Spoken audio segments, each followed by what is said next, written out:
Top Farah, direction le Tchad, avec l'ancien Premier ministre Success Masra, interpellé hier à son domicile. Le président du parti d'opposition, les Transformateurs, a été interpellé ce vendredi à l'aube à son domicile, situé dans le quartier Gassi du ville arrondissement de N'Djamena.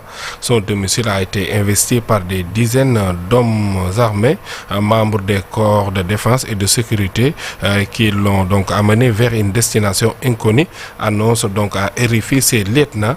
Ceci ajoute que le motif de son enlèvement n'a pas été communiqué à ceux qui étaient présents sur place. Cheikh Tidiane, au Mali, donc les autorités de transition précisent la suite du processus de réforme après l'abrogation de la charte des partis politiques lundi 12 mai, puis la dissolution de tous les partis et organisations politiques du pays. Le lendemain, le ministre délégué en charge des réformes politiques s'est exprimé devant la presse malienne, mercredi 14 mai. Il promet un processus inclusif. La classe politique, elle, s'apprête à contester cette dissolution devant la justice et plus globalement organise la résistance face au régime en place.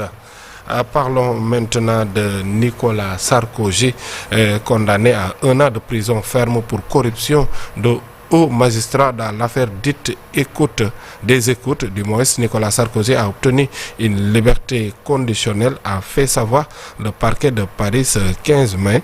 Son bracelet électronique a été retiré au bout de 3 mois.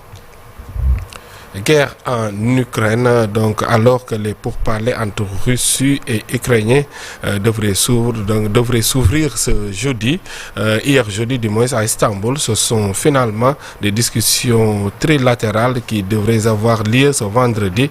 Toute la journée, les insultes ont fusé entre les deux camps. Volodymyr Zelensky accusant la délégation russe envoyée à Istanbul de fascisme. Moscou réplique en le traitant de clown. Finalement, dans la soirée, le secrétaire d'État américain Marco Rubio a acté ce qui a été défini une évidence au fil des heures. Les pourparlers de paix entre Russie et l'Ukraine ne débuteraient ce jeudi. Comme entendu, elles sont déjà mal engagées. Pour terminer, au Canada, 2 personnes sont mortes dans un grand feu de forêt dans le centre du Canada. Le pays connaît un difficile début de saison des feux en raison de la sécheresse, ont annoncé les autorités certifiées.